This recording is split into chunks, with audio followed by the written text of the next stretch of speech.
Good morning. Thank you all for being here. My name is Larry Ross. I'm running for County Commissioner in District 3. Just a point of clarification for some people that don't know, you vote for your county commissioners at large, so you don't need to live in my district in order to vote for me. I was born and raised in southeast Denver in a Christian family. I was baptized and raised in the Central Presbyterian Church downtown Denver. I was also married there 30 years ago. I'm a proud member of the Republican Party, and I've always been a true conservative. The history of Elbert County is marked by great achievements in surviving tough times. The pioneer families of our county built their lives upon a foundation of determination, faith, and conservative values. I am proud to be a fourth-generation Elbert County pioneer, raised and taught by parents and grandparents who truly epitomize the meaning of conservatism. By example, I was taught to conserve everything and waste nothing.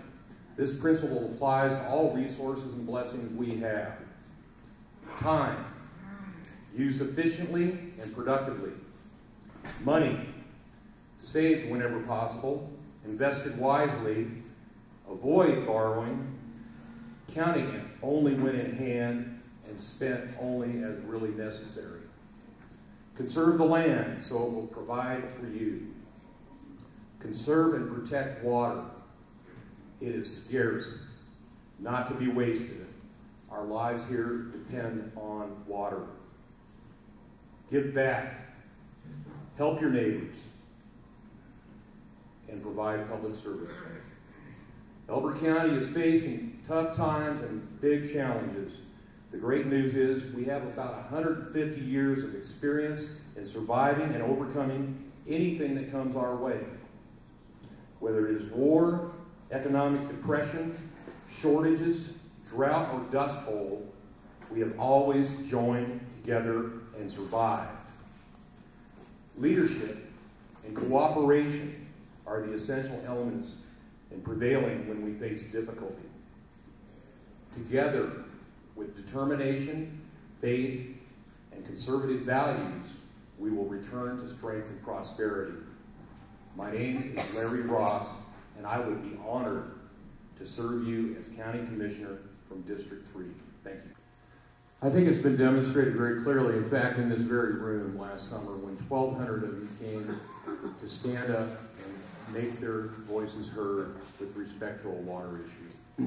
You want to be involved, you want to be heard, you want to have open doors, you want to have open meetings, you don't want to have to wonder what's going on in the courthouse. I will, if I'm elected as commissioner, I intend to have at least 4 open public forum meetings, probably in this room, each year. That's once each quarter at the very minimum, on Saturdays, so you can all attend, not miss work, and not endure any hardship as was seen last summer when you became involved in that. It's also important to point out that in inviting the public to participate in this government process, those on committees and commissions should divulge their interests and conflicts potential if they have a particular interest in, say, water or gas and oil or any other matter that they're advising upon. They should make it clear that they sit on a board, that they represent another interest, that they own a particular property. It should not be kept secret, and people on those commissions should be unbiased, as should be the commissioners who have a vote in all these issues. Thank you. Real quickly, transparency is just simply that. Allowing you to see inside every aspect of the government, to know where every penny is spent. It's your money, it's your county, you should be involved, you should be aware, and you should not have to go to any great lengths to find out what's going on. Secondly, a balanced budget is simply that too. Do not spend more than you bring in revenue. Do not borrow, manipulate, lease things.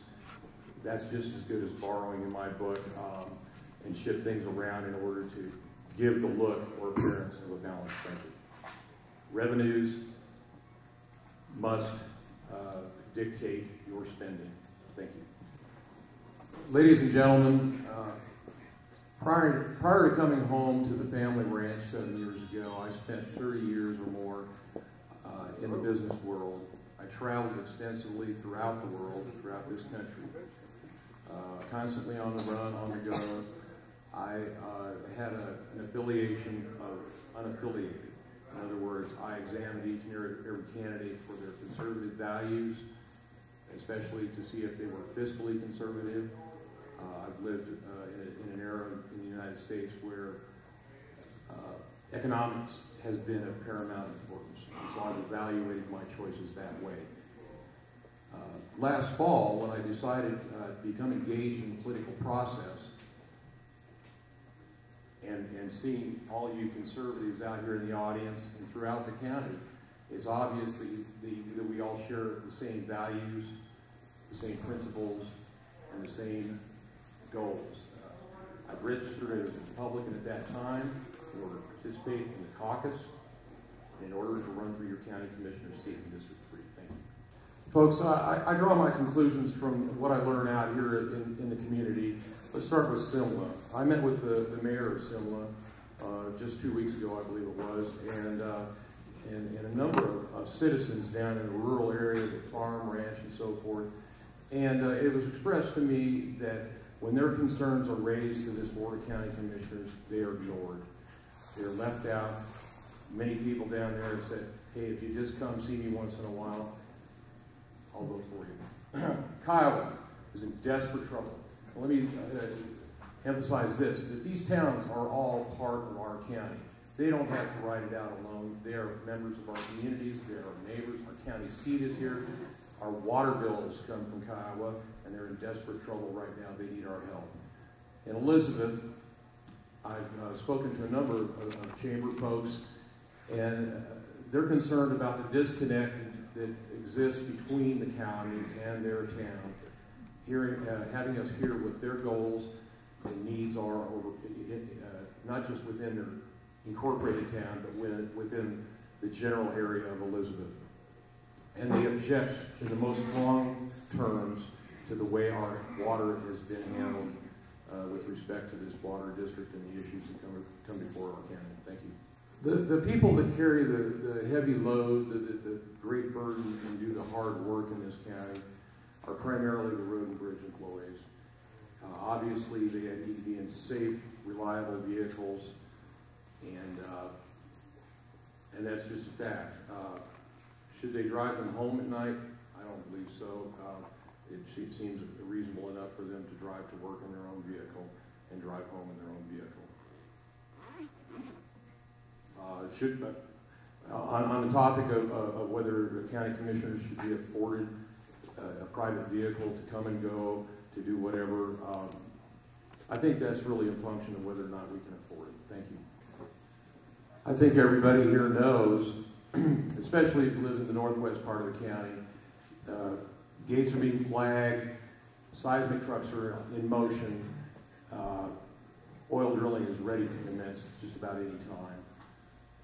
It's important to know that as a citizen or as a county commissioner, either one, we have very little power or say in the extraction of minerals other than what we know that they're supposed to be done in a safe and responsible manner, but the people that own the mineral rights have the right to extract them safely and carefully. The county commissioners, I'm thankful that they have been working diligently, and I hope that they will pass this enhanced set of land use regulations, because those are your rights. How they behave on your land is under the governance of the county and under the jurisdiction of that.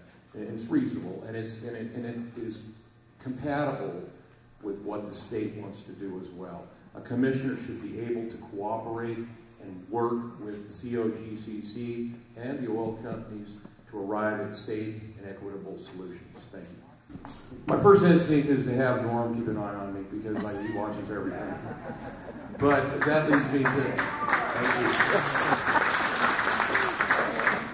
But I think that responsibility is shared throughout this entire room, throughout this entire county, to watch, to observe, to pay attention to what your leaders are doing, to make sure that they're doing it in the open, that they're engaging you with your comments. I went around these tables and put my business card in every place, and that's for a very good reason. It has my home phone number at the ranch for 50 years. I'm out here on Ridge Road. I'm easy to get a hold of. That you can call me at home. You can look at my website. You can use my email. I will be accountable to you 100% and available to you 100% of the time. And again, I will hold meetings as a commissioner 4 times a year at minimum in a public forum setting on Saturdays so I can listen to you. I believe that's true accountability. Thank you.